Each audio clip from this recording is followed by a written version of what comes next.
ছোঁয়া মাটির বুক ছুঁয়ে ছুঁয়ে যাচ্ছিল। দূর দূরান্ত পর্যন্ত ছিল নিঃশব্দ প্রান্তর।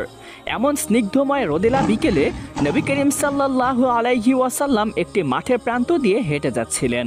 তার চোখে ছিল অনন্ত কোমলতা, মুখে এক মৃদু হাসি, যেন পৃথিবীর সমস্ত দুঃখ তিনি নিজের বুকে ধারণ করে রেখেও চারপাশে শুধু শান্তির সুবাস ছড়িয়ে দিচ্ছেন।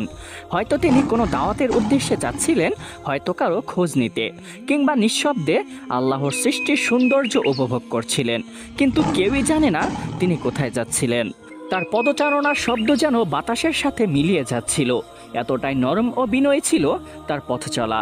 হাঁটতে হাঁটতে কিছুটা দূরে গেলে তিনি একটি খেজুরের বাগান দেখতে পেলেন। বাগানটি ঘেরা ছিল কাঁটাযুক্ত তারের বেড়া দিয়ে, তবুও ভেতর থেকে ভেসে আসছিল মিষ্টি খেজুর আর ফুলের গন্ধ। বাগানের চারপাশে পাখির কিচিরমিচির শব্দ ভেসে আসছিল নবীজির কান মোবারকে। হালকা বাতাসে দুলছিল খেজুর গাছের পাতাগুলো, সূর্যের আলোয় তাদের ছায়াগুলো বালির উপর পড়ছিল। বাগানের সামনে একটি বোর্ড টানানো ছিল, তাতে কিছু লেখা ছিল। নবী করিম সাল্লাল্লাহু আলাইহি ওয়াসাল্লাম সেই বোর্ডটি দেখে তিনি থেমে গেলেন, শান্ত চোখে তাকিয়ে রইলেন সেই লেখার দিকে। কিন্তু তিনি তো উম্মি ছিলেন, যিনি কারো কাছ থেকে লেখাপড়া শেখেননি। তবুও আল্লাহ তাকে এমন জ্ঞান দিয়েছিলেন যা কিতাবের পণ্ডিতদেরও ছাড়িয়ে যায়। তবুও মানুষের দৃষ্টিতে তিনি তো লিখতে পড়তে জানতেন না, তাই তিনি বোর্ডে কি লেখা আছে তা বুঝতেও পারলেন না। তিনি একটু এগিয়ে গেলেন, হয়তো কোনো চিহ্ন দেখে সেখানে কি লেখা আছে বোঝা যাবে। তাও বোর্ডের লেখাগুলো তার কাছে নিঃশব্দ ছিল। তিনি চারপাশে তাকালেন, কাউকে তিনি দেখতে পান কিনা। মরুর প্রান্তে নীরবতার ঢেউ, কাউকে দেখাও যাচ্ছে না। নবী করিম সাল্লাল্লাহু আলাইহি ওয়াসাল্লাম মৃদু একটি হাসি দিলেন, তারপরে একটু উঁকি দিয়ে বাগানের ভিতরে তাকালেন। বাগানের ভিতরেও কাউকে দেখা যায় কিনা, কিন্তু সেখানেও কাউকে দেখা গেল না। কিছুক্ষণ পরই সেখানে একজন ব্যক্তি আসলো, যে একজন সাধারণ পথিক ছিল, সেই পথ দিয়েই কোথাও একটি যাচ্ছিল। নবী করিম সাল্লাল্লাহু আলাইহি ওয়াসাল্লাম তাকে নরম স্বরে ডাকলেন এবং জিজ্ঞাসা করলেন, হে আল্লাহর বান্দা, তুমি কি আমাকে বলতে পারো এই বোর্ডে কি লেখা আছে? লোকটি একটু এগিয়ে গেল এবং সেই বোর্ডের দিকে তাকিয়ে মাথা নাড়ালো এবং বলতে লাগলো, এই বোর্ডে তেমন কিছু লেখা নেই, শুধু এতটুকুই লেখা আছে, এই খেজুর বাগানে পানি দাও, বিনিময়ে খেজুর পাও। এতটুকু বলে সেই ব্যক্তি হাঁটতে লাগলো এবং হাঁটতে হাঁটতে সেখান থেকে সে চলে গেল। নবী করিম সাল্লাল্লাহু আলাইহি ওয়াসাল্লামের দুনিয়ার প্রতি কোনো চাওয়া বা পাওয়া ছিল না। তিনি ছিলেন এমন এক মানুষ যার অন্তর সম্পূর্ণরূপে আল্লাহর উপর নির্ভরশীল। পৃথিবীর ধন সম্পদ, আরাম, আয়ের, সম্মান কিছুই তার কাছে মূল্যবান ছিল না, কিন্তু তার কোমল হৃদয় সেটা ছিল একান্ত মানবিক ও অত্যন্ত দয়ালু। অন্যদিকে গতকালকে নবী করিম সাল্লাল্লাহু আলাইহি ওয়াসাল্লাম তার দুই নাতির সাথে দেখা করেছিলেন। ছোট্ট ছোট্ট মুখ, শুকনো ঠোঁট, তবুও তাদের কোনো অভিযোগ নেই। ক্ষুধায় কাতর থাকলেও তারা চুপচাপ ছিল, কেমন যেন অভ্যাস হয়ে গিয়েছিল। কিন্তু নবীজির দৃষ্টিতে তাদের সেই লুকিয়ে থাকা মৃদু কষ্ট তার অন্তর ভেদ করে যাচ্ছিল। এই কথাগুলো মনে করার সাথে সাথেই নবীজির হৃদয়টা যেন কেমন গলে গেল। তিনি আল্লাহর কাছে কোনো অভিযোগ করলেন না, কোনো কষ্টের কথাও বললেন না। শুধু দুই কলিজার টুকরা হাসান ও হুসাইনের কথা মনে করে তিনি সিদ্ধান্ত নিলেন তিনি এই খেজুর বাগানে পানি দিয়ে সামান্য খেজুর সংগ্রহ করে তাদের মুখে তুলে দিবেন, তাহলে তার অন্তরটা অত্যন্ত প্রশান্তি পাবে। এটা চিন্তা করে তিনি হাঁটতে লাগলেন এবং ধীরে ধীরে হাঁটতে হাঁটতে সেই বাগানের মালিকের বাড়িতে পৌঁছে গেলেন। ঘরের সামনে গিয়ে নবী করিম সাল্লাল্লাহু আলাইহি ওয়াসাল্লাম নরম ও বিনয়ী কণ্ঠে ডাকতে লাগলেন, হে খেজুরের বাগানের মালিক, আপনি কি বাড়িতে আছেন? ইহুদি দরজা খুলে ঘর থেকে বের হলো। প্রথমে সে অবাক হয়ে তাকিয়ে রইল। সে দেখতে পেল এক অসাধারণ আরব মানুষ, গায়ে সাদা কাপড়, মুখে প্রশান্তির ছাপ, কিন্তু তার চোখের দৃষ্টি যেন গভীর কোনো আলোয় ভরা। মনে হলো যেন সে আমার সামনে একজন কোনো মানুষ নয়, বরঞ্চ কোনো ফেরেশতা দাঁড়িয়ে আছে।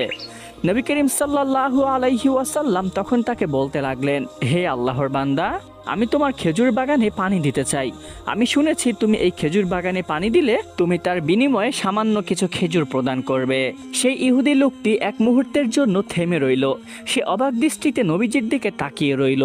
দোজাহানের বাদশাহ মুহাম্মদ সাল্লাল্লাহু আলাইহি ওয়াসাল্লামকে সেই ইহুদি চিনতে পারল না। সে তখন বলতে লাগলো, তুমি তুমি আমার খেজুর বাগানে পানি দিবে? না থাক, আমার কোনো দরকার নেই। তাছাড়া তোমাকে দেখেও তো মনে হয় না তুমি সচরাচর এই কাজ করো। তখন নবী করিম সাল্লাল্লাহু আলাইহি ওয়াসাল্লাম মুখে এক প্রশান্তি নিয়ে একটি মৃদু হাসি দিয়ে বলতে লাগলেন, হে আল্লাহর বান্দা, তুমি চিন্তা করো না। তুমি যদি অনুমতি দাও আমি শুধু চেষ্টা করব। বিনিময়ে যেই খেজুরের প্রতিশ্রুতি তুমি দিয়েছ সেই ততটুকু দিলেই হবে, এর থেকে বেশি আমি কখনোই চাইব না। তখন ইহুদি কিছুক্ষণ চুপ থেকে বলতে লাগলো, আচ্ছা ঠিক আছে, তুমি এতই যখন ইচ্ছা পোষণ করেছ তাহলে তুমি আমার খেজুর বাগানে পানি দিতে পারো। এই বলে সে ঘর থেকে বালতি নিয়ে এসে নবী করিম সাল্লাল্লাহু আলাইহি ওয়াসাল্লামের হাতে দিলেন এবং বলতে লাগলেন, ওই যে বাগানের পাশে দেখতে পাচ্ছ ওইখানে একটি কুয়া রয়েছে, যেখান থেকে তুমি পানি সংগ্রহ করে খেজুর বাগানে দিতে পারবে। নবী করিম সাল্লাল্লাহু আলাইহি ওয়াসাল্লাম তার হাত মুবারকে বালতিটা নিলেন। তার চোখে তখনও শান্তি, কণ্ঠে ধৈর্য, মনে আল্লাহর উপর পূর্ণ ভরসা। বাগানের দিকে পা বাড়ালেন তিনি, আর আকাশ যেন তাকিয়ে রইল সেই দৃশ্যের দিকে, যেখানে এক মহান নবী নিজে ক্ষুধার্ত থাকা সত্ত্বেও তার নাতিদের মুখে খাবার তুলে দিতে চলেছেন। বিনিময়ে সে নিজের শ্রম প্রস্তুত করে রেখেছেন। নবী করিম সাল্লাল্লাহু আলাইহি ওয়াসাল্লাম কুয়ার পাশে দাঁড়ালেন। কুয়ার পানি অনেক গভীরে ছিল, তেমন একটা দেখা যাচ্ছিল না। দেখে মনে হচ্ছিল কুয়াটি শুধু অন্ধকারে পরিপূর্ণ একটি গর্ত। নবী করিম সাল্লাল্লাহু আলাইহি ওয়াসাল্লাম সেই হাতের বালতিটি কুয়ার ভিতরে ফেললেন। ধীরে ধীরে বালতি নিচে গেল। হঠাৎ করে পানির ভিতরে পড়ে যাওয়ার শব্দ হলো। এরপরে নবী করিম সাল্লাল্লাহু আলাইহি ওয়াসাল্লাম যখনই সেই বালতিটি তুলবেন তখনই সেই বালতিটির রশি ছিঁড়ে গেল এবং বালতিটি কুয়ার ভিতরে পড়ে গেল। নবীজি পানি তোলার সময় মুচকি হাসছিলেন, কিন্তু যখনই বালতিটি নিচে পড়ে গেল তিনি থমকে গেলেন। হয়তো তিনি মনে মনে বলছিলেন, ইয়া আল্লাহ, এটা তোমারই পরীক্ষা। অন্যদিকে সেই ইহুদি লোকটি দূর থেকে সব কিছুই দেখছিল। নবী করিম সাল্লাল্লাহু আলাইহি ওয়াসাল্লামের বালতি তোলা, তার বালতি হাত থেকে পড়ে যাওয়া, সব কিছুই সে দূর থেকেই অবলোকন করছিল। নবী করিম সাল্লাল্লাহু আলাইহি ওয়াসাল্লামের হাত থেকে সেই বালতিটি পড়ে গিয়েছে দেখে সে এক দৌড়ে ওই কুয়োর পাশে এসে দাঁড়ালো। তার মুখে ঘৃণার ছাপ, মুখে রাগান্বিত অবস্থা। নবী করিম সাল্লাল্লাহু আলাইহি ওয়াসাল্লামকে সে বলতে লাগলো, এ কি করলে তুমি? আমার বালতিটি তুমি নষ্ট করে ফেললে, কুয়োর ভিতরে ফেলে দিলে। এই বালতিটির দাম জানো? এই বলে সে নবী করিম সাল্লাল্লাহু আলাইহি ওয়াসাল্লামের পবিত্র দেহে একটি আঘাত করলো। নাউজুবিল্লাহি মিন যালিক। সঙ্গে সঙ্গে মনে হলো দুনিয়াটি থমকে গেল। আকাশে যেন বিদ্যুৎ চমকালো, আরশটা যেন কেঁপে উঠল। পুরো বিশ্ব যেন তাকে ধিক্কার দিচ্ছিল এবং বলছিল, তুমি কাকে মেরেছ? তুমি কি জানো এই বিশ্ব নবী? পুরো বিশ্ব যেন তার ধ্বংসের জন্য দোয়া কামনা করছিল। কিন্তু নবী করিম সাল্লাল্লাহু আলাইহি ওয়াসাল্লাম কিছুই বললেন না। চোখ নিচু করে তিনি শান্ত হয়ে তাকিয়ে রইলেন। তিনি কোনো প্রক্রিয়া করলেন না, কোনো প্রতিশোধও তিনি তৎক্ষণাৎ নিলেন না। তিনি শুধু নরম কণ্ঠে বলতে লাগলেন, হে বাগানের অধিপতি, তুমি রাগ করো না, আমি তোমার বালতিটা তুলে আনবো, আমাকে একটিবার সুযোগ দাও। এই কথা শুনে ইহুদি হতবাক হয়ে গেল। সে ভাবছিল চর মারলে হয়তো মানুষটা পালাবে, হয়তো ঝগড়া করবে, কিন্তু এই মানুষ তো অন্যরকম। তার কণ্ঠে এমন শান্তি, এমন কোমলতা যা পাথরকেও গলিয়ে দিবে। নবী করিম সাল্লাল্লাহু আলাইহি ওয়াসাল্লাম ধীরে ধীরে আবার সেই কুয়ার দিকে গেলেন। তখনই আকাশের উপরে এক অলৌকিক ঘটনা ঘটল। মহান আল্লাহ রব্বুল আলামিন জিব্রাইল আলাইহিস সালাতু ওয়াস সালামকে আদেশ করলেন, হে জিব্রাইল, আমার প্রিয় রাসূলের সাহায্য করো, কুয়ার পানি ভরে দাও আর বালতিটা উপরে তুলে দাও। জিব্রাইল আলাইহিস সালাতু ওয়াস সালাম তৎক্ষণাৎ অবতীর্ণ হলেন, কিন্তু মানুষের চোখে তিনি অদৃশ্য। কুয়ার ভিতরের গভীরের পানি নড়ে চড়ে উঠল, যেন জীবন্ত হয়ে উঠল। হঠাৎ কুয়ার ভিতর থেকে পানি উঠতে শুরু করলো, ধীরে ধীরে, তারপর দ্রুত। মুহূর্তের মধ্যেই পুরো কুয়ো ভরে গেল, পানি উঠে এলো মুখ পর্যন্ত। নবী করিম সাল্লাল্লাহু আলাইহি ওয়াসাল্লাম বিস্ময়ে নয় বরঞ্চ প্রশান্ত হৃদয়ে তাকালেন। এ যেন তার রবের দয়া। তিনি হাত বাড়িয়ে নিলেন, বালতিটা পানির উপরে ভেসে উঠেছে। তিনি সেটা তুলে নিলেন, রশিটা আবার ঠিক করে বাঁধলেন। ইহুদি লোকটি পাশেই দাঁড়িয়েছিল, তার চোখ বিস্ফোরিত হয়ে উঠল, মুখ হা করে রইল।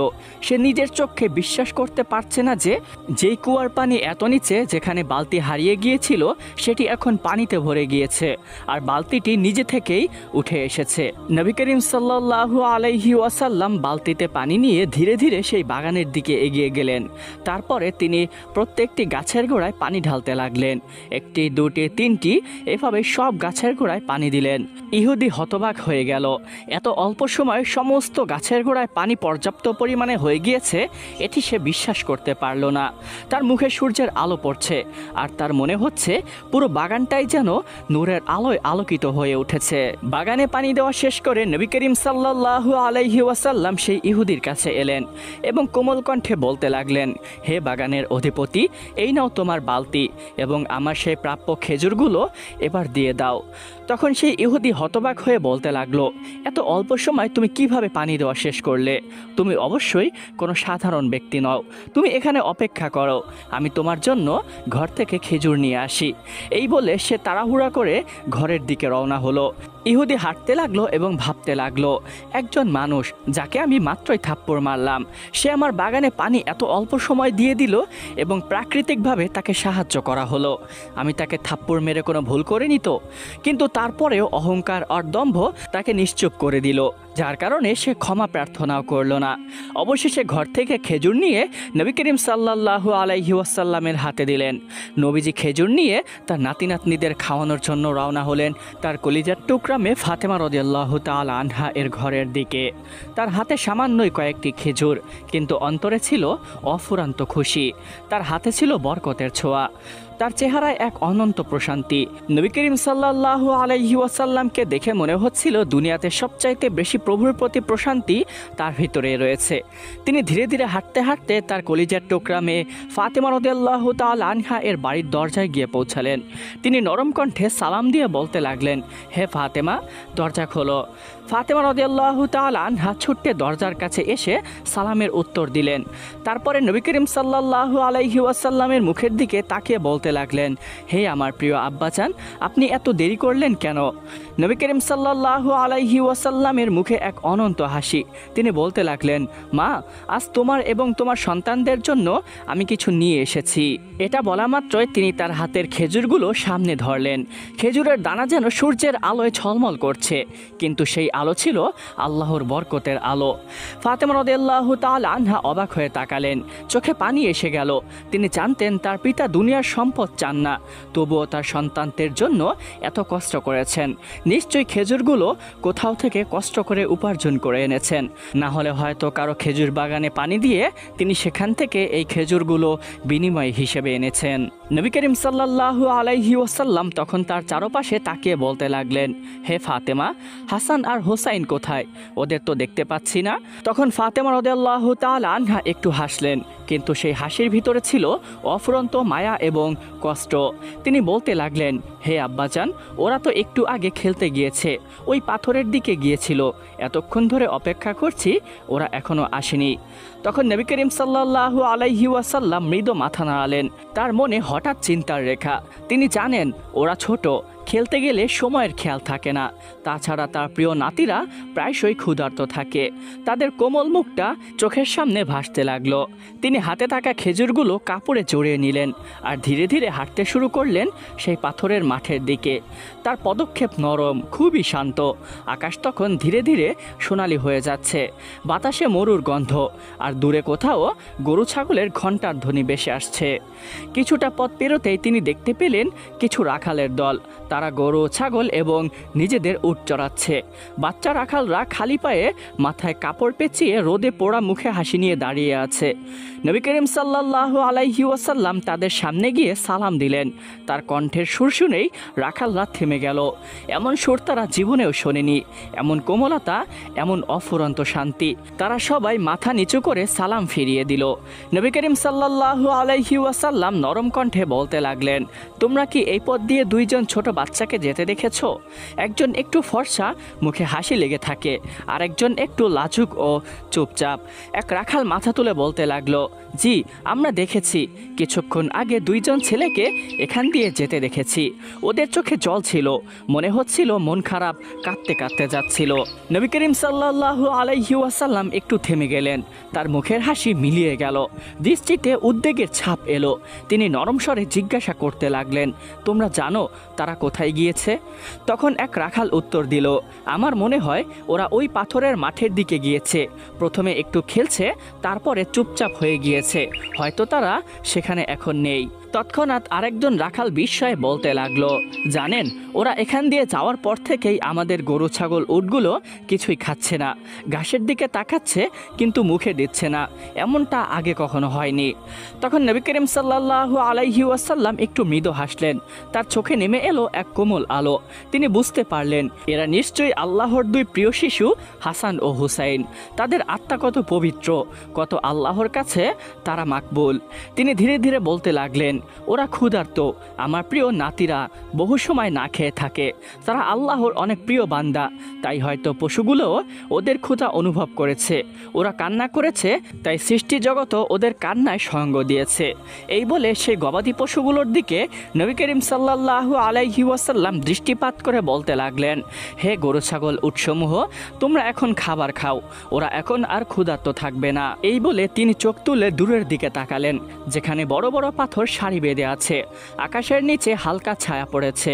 তিনি কাপড় জড়ানো খেজুরগুলো বুকের কাছে টেনে নিলেন, তারপরে ধীরে ধীরে বলতে লাগলেন, যেন নিজের সঙ্গেই কথা বলছেন, চলো এবার ওই দিকেই যাই, হয়তো ওরা এখনো ওখানেই আছে, ক্ষুধার্ত চোখে চুপচাপ বসে আছে, আজ আমি নিজের হাতে ওদের মুখে খেজুর তুলে দিব। তার কণ্ঠে এক স্নেহ, এক অদ্ভুত ভালোবাসা। চারপাশের রাখালরাও নির্বাক হয়ে গেল, কেউ কিছু বুঝতে পারল না, শুধু তাকিয়ে সব দৃশ্য দেখছিল।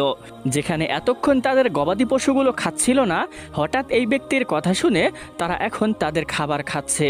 তারা তখনও চিনতে পারল না ইনিই হচ্ছেন বিশ্বনবী মুহাম্মদ সাল্লাল্লাহু আলাইহি ওয়াসাল্লাম। এরপরে নবী করিম সাল্লাল্লাহু আলাইহি ওয়াসাল্লাম ধীরে ধীরে একটু এগিয়ে সেই পাথরের মাঠের কাছে গেলেন। সেখানে গিয়ে দেখতে পেলেন দুইটি ছোট্ট ছোট্ট শিশু, দুটি ফুলের মতো মুখ, দুটি দুনিয়ার আলো।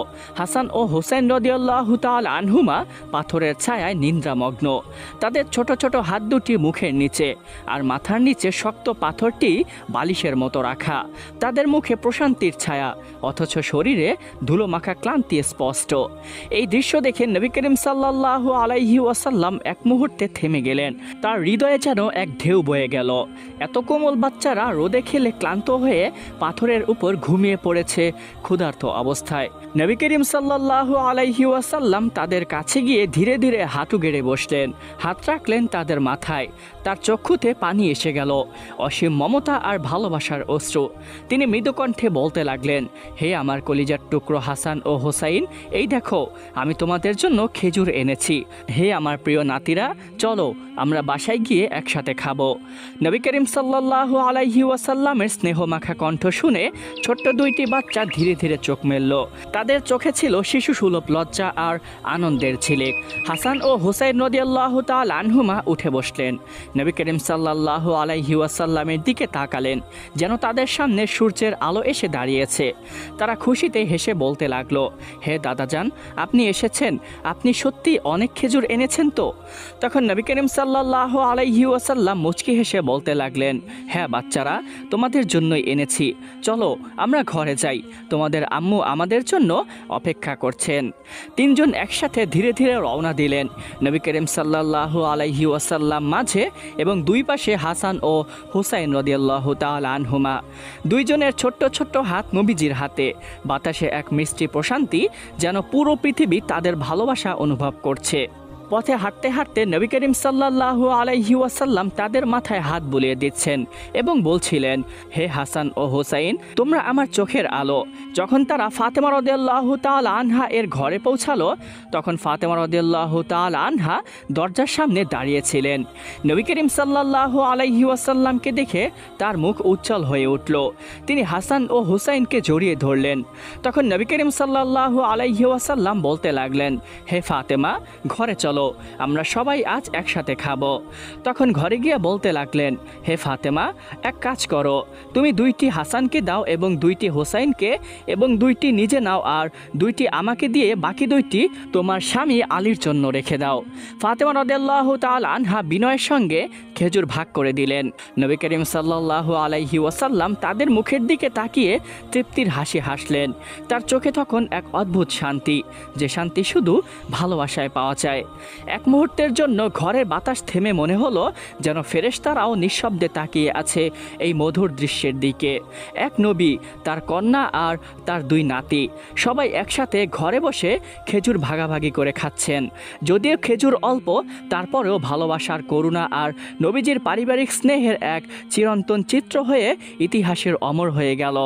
অন্যদিকে সেই ইহুদি লোকটি যখন তার বাড়িতে ফিরে গেল তখন তার স্ত্রী বলতে লাগলো, হে আমার স্বামী, আপনি আজকে কাকে মেরেছেন? আপনি কি জানেন সে কে? ইহুদি হতবাক হয়ে গেল।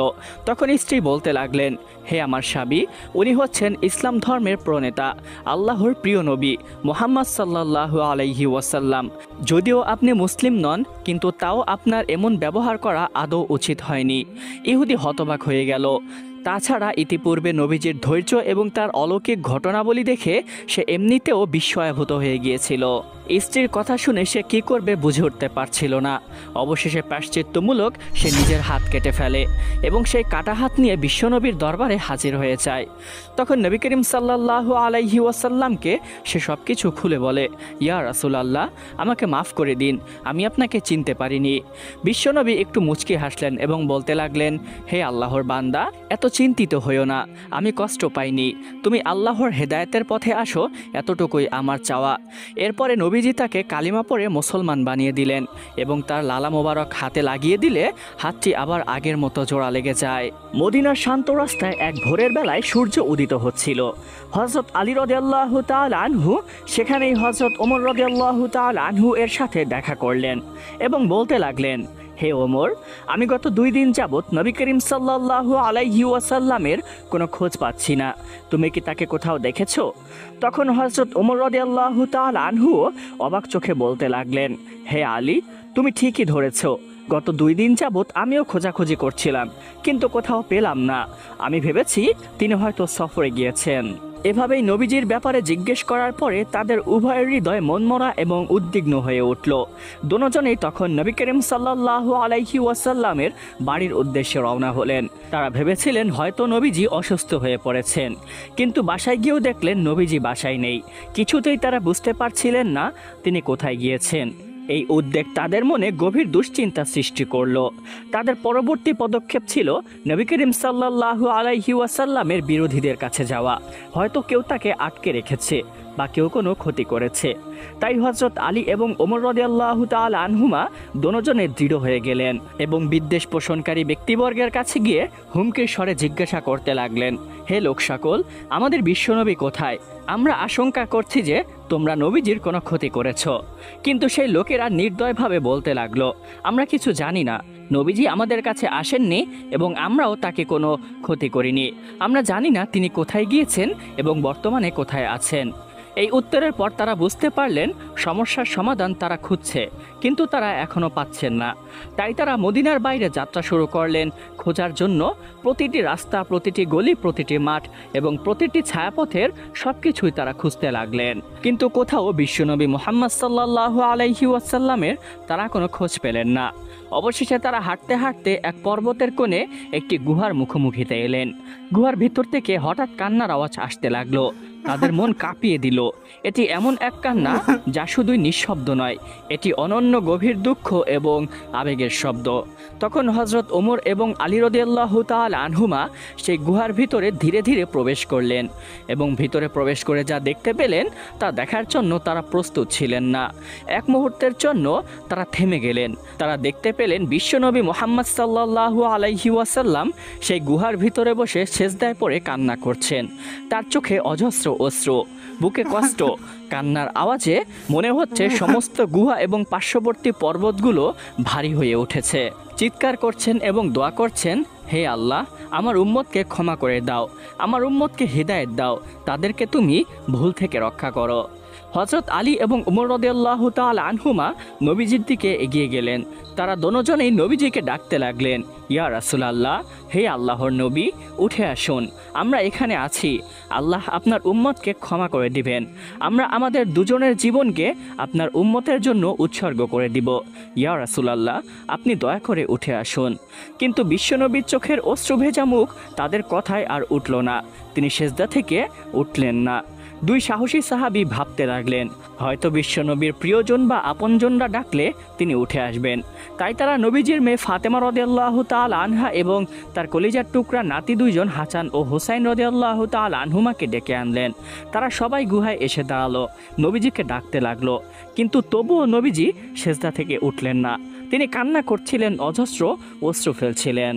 অন্যদিকে আকাশপানে মহান আল্লাহ রব্বুল আলামিন ফেরেশতা জিব্রাইল আলাইহিসসালাতু ওয়াসসালামকে বলতে লাগলেন, হে জিব্রাইল, আমার নবীজি কি চায়? সে এভাবে কান্না করছে কেন? যদিও আল্লাহ রব্বুল আলামিন সব জানেন, কিন্তু তাও জিব্রাইলকে তিনি জিজ্ঞাসা করলেন। তখন জিব্রাইল উত্তর দিলেন, ইয়া রব্বুল আলামিন, আপনার হাবিব তার উম্মতের জন্য অত্যন্ত চিন্তিত। তিনি শুধু উম্মতের মঙ্গল ও তাদের ক্ষমার জন্য দোয়া করছেন এবং কান্না করছেন। তখন আল্লাহ রব্বুল আলামিন ঘোষণা দিলেন, হে জিব্রাইল, তুমি আমার নবীকে জানিয়ে দাও, সে যেন কান্না না করে এবং চিন্তিত না হয়। আমি তার উম্মতের দায়িত্ব স্বয়ং নিজেই নিয়েছি। তখন জিব্রাইল আলাইহিসসালাতু ওয়াসসালাম সঙ্গে সঙ্গে জমিনে নেমে আসলেন এবং নবীজিকে ডাক দিয়ে বলতে লাগলেন, ইয়া রাসূলুল্লাহ, দয়া করে আপনি মাথা উত্তোলন করুন। মহান আল্লাহ রব্বুল আলামিন আপনার দোয়া কবুল করেছেন। আপনার উম্মতের দায়িত্ব তিনি স্বয়ং নিজেই নিয়েছেন। আপনি আর কান্না করবেন না। মহান আল্লাহ রব্বুল আলামিন আমাকে এই বার্তা প্রেরণ করে পাঠিয়েছেন। এই সুসংবাদ জানানোর পরে জিব্রাইল আলাইহিসসালাতু ওয়াসসালাম অদৃশ্য হয়ে গেলেন। এরপরে নবীজি ধীরে ধীরে মাথা তুললেন। তার চোখে এক ধরনের প্রশান্তি। এই মুহূর্তে হজরত আলী এবং হজরত ওমর, ফাতেমা ও হাসান ও হুসাইন সবাই দেখতে পেলেন। প্রিয় দর্শক, দোজাহানের সর্দার বিশ্বনবী মুহাম্মদ সাল্লাল্লাহু আলাইহি ওয়াসাল্লাম তার উম্মতের জন্য সারাটা জীবন ক্রন্দন করেছেন এবং আখিরাতে কিয়ামতের দিনেও আমাদের কথায় চিন্তা করবেন। আমাদের সকলের উচিত তার সুন্নাত মাফিক চলা এবং তার কথাগুলো মেনে ইসলামের ছায়াতলে আমাদের জীবনযাপন চালিয়ে যাওয়া।